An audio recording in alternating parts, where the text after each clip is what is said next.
जय साई राम। श्री साईं सचित्र का अध्याय 17।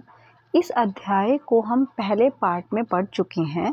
बाकी का बचा हुआ भाग आज हम पार्ट 2 में पढ़ेंगे। जब मैं उनकी ओर निहारता तो मुझे ऐसा प्रतीत होता कि वे गंभीर मुद्रा में ध्यान मग्न हैं और तब हम दोनों आनंदित हो जाते थे। आठों पहर में एक टक उनकी ही श्रीमुख की ओर निहारा करता था। मैं भूख और प्यास की सुख दुख खो बैठा। उनके दर्शनों के बिना मैं अशांत हो उठता था। गुरु सेवा की चिंता के अतिरिक्त मेरे लिए और कोई चिंतनीय विषय या पदार्थ नहीं था। मुझे तो सदैव उन्हीं का ध्यान रहता था। अतः मेरा मन उनके चरण कमलों में लीन हो गया।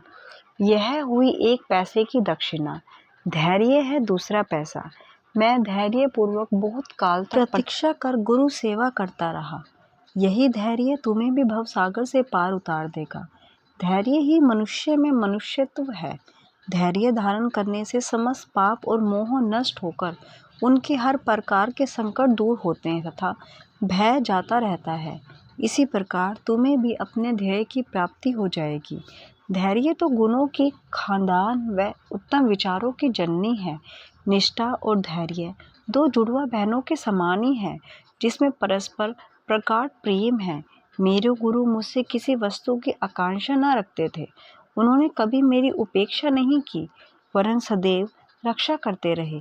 यद्यपि मैं सदैव उनके चरणों के समीप ही रहता था, फिर भी कभी किन्हीं अन्य स्थानों पर यदि चला जाता तो भी मेरे प्रेम में कभी कमी नहीं हुई। वे सदा मुझ पर कृपा दृष्टि रखते थे। जिस प्रकार कछुए प्रेम दृष्टि से अपने बच्चों का पालन करती है, चाहे वे उसके समीप हो अथवा नदी के उस पार। सो है माँ। मेरे गुरु ने तो मुझे कोई मंत्र सिखलाया ही नहीं, तब मैं तुम्हारे कान में कैसे कोई मंत्र फूंकूं। केवल इतना ही ध्यान रखो कि गुरु की भी कछुए के समान ही प्रेम दृष्टि से हमें संतोष प्राप्त होता है। इस कारण मुझे ही किसी से अपने उपदेश विचारों प्राप्त तथा करने का कर्मों का प्रयत्न मुख्य न ध्येय करो। बना लो और तब तुम्हें निसंदेही परमार्थ की प्राप्ति हो जाएगी। मेरी और अन्य भाव से देखो तो मैं भी तुम्हारी ओर वैसा ही दिखूंगा। इस मस्जिद में बैठकर मैं सत्य ही बोलूंगा कि किन्हीं साधनाओं या शास्त्रों के अध्ययन की आवश्यकता नहीं, वरन केवल गुरु में विश्वास ही पर्याप्त है। पूर्ण विश्वास रखो कि गुरु ही करता है। वह धन्य है जो गुरु की महानता से परिचित हो और उसे हरि, हर और ब्रह्मा का अवतार समझा जाता है। इस प्रकार समझाने से वृद्ध महिला को सांत्वना मिली। उसने बाबा को नमन कर अपना उपवास त्याग दिया। यह कथा ध्यान पूर्वक एकाग्रता से श्रवण तथा उसके उपयुक्त अर्थ पर विचार कर हेमाड पंत को बड़ा आश्चर्य हुआ। उनका हृदय भर आया और उन्हें रोमांच हो उठा। अत्यंत आनंद विभोर हो जाने से उनका कंठ रुक्त हो गया और वे मुख से एक शब्द भी नहीं बोल सके। उनकी ऐसी स्थिति देख श्यामा ने पूछा कि आप ऐसे स्तंभ क्यों हो गए हो? बात क्या है? बाबा की तो इस प्रकार की लीलाएं अगणित है, जिसका वर्णन मैं किस मुख से करूं। ठीक उसी समय मस्जिद में घंटानाद होने लगा, जो कि मध्याह्न पूजन तथा आरती के आरंभ की घोतक था। तब श्यामा और हेमाड पंत भी शीघ्र ही मस्जिद की ओर चले। बापू साहेब जोग ने पूजन आरंभ कर दिया था। स्त्रियां मस्जिद में ऊपर खड़ी थी और पुरुष वर्ग नीचे मंडप में। सब उस सवर में वाघों के साथ साथ आरती गा रहे थे।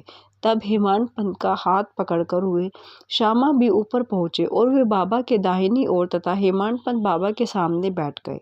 उन्हें देख बाबा ने श्यामा से लाई हुई दक्षिणा देने के लिए कहा।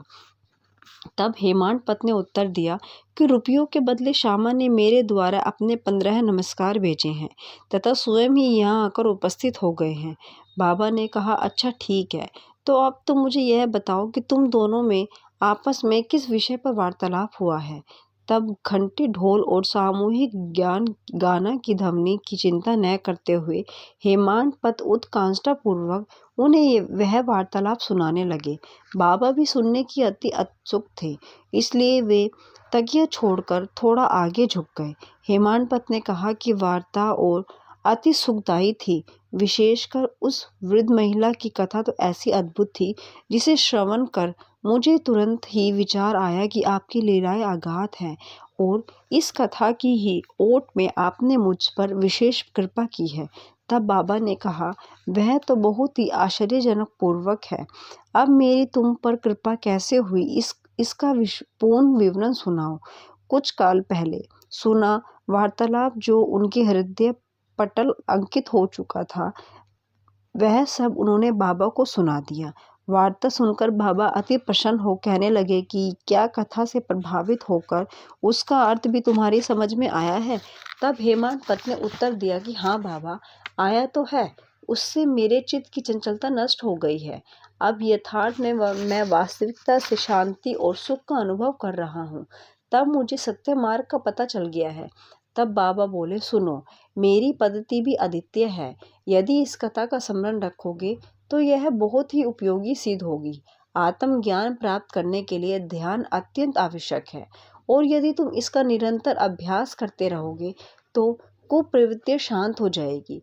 तुम्हें अशक्ति रहित होकर सदैव ईश्वर का ध्यान करना चाहिए, जो सर्व प्राणियों में व्याप्त है। और जब इस प्रकार मन एकाग्र हो जाएगा तो तुम्हें ध्येय की प्राप्ति हो जाएगी। मेरे निराकार सच्चिदानंद स्वरूप का ध्यान करो। जैसे कि तुम मुझे दिन रात यहाँ देखते हो, इसी प्रकार तुम्हारी वृत्तियाँ केंद्रित हो जाएगी तथा ध्याता ध्यान और ध्येय का पृथक नष्ट हो जाएगा। ध्याता चैतन्य से एकत्व को प्राप्त कर ब्रह्मा के साथ अभिन्न हो जाएगा। कछुई नदी के किनारे पर रहती है और उसके बच्चे दूसरे किनारे पर। वह उन्हें दूध पिलाती है और न हृदय से लगाकर लेती है, वरन केवल उसकी प्रेम दृष्टि से ही उनका भरण पोषण हो जाता है। छोटे बच्चे भी कुछ न करके केवल अपनी माँ का ही स्मरण करते रहते हैं। उन छोटे छोटे बच्चों को कछुए की केवल दृष्टि ही उन्हें आत्मवृत्त आहार और आनंद प्रदान करती है। ऐसा ही गुरु और शिष्य का भी संबंध है। बाबा ने ये अंतिम शब्द कहे थे कि आरती समाप्त हो गई और सबने उस स्वर से श्री सच्चिदानंद सद्गुरु साईनाथ महाराज की जय बोला। प्रिय पाठकों, कल्पना करो कि हम सब भी उसी समय उस भीड़ और जय जयकार में सम्मिलित हैं। आरती समाप्त होने पर प्रसाद वितरण हुआ।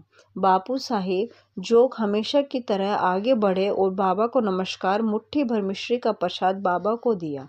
यह मिश्री हेमंत पंत को देकर वे बोले कि यदि तुम इस कथा को अच्छी तरह से सदैव स्मरण रखोगे तो तुम्हारी भी स्थिति इस मिश्री के समान मधुर और समस्त इच्छाएं पूर्ण हो जाएगी और तुम सुखी हो जाओगे।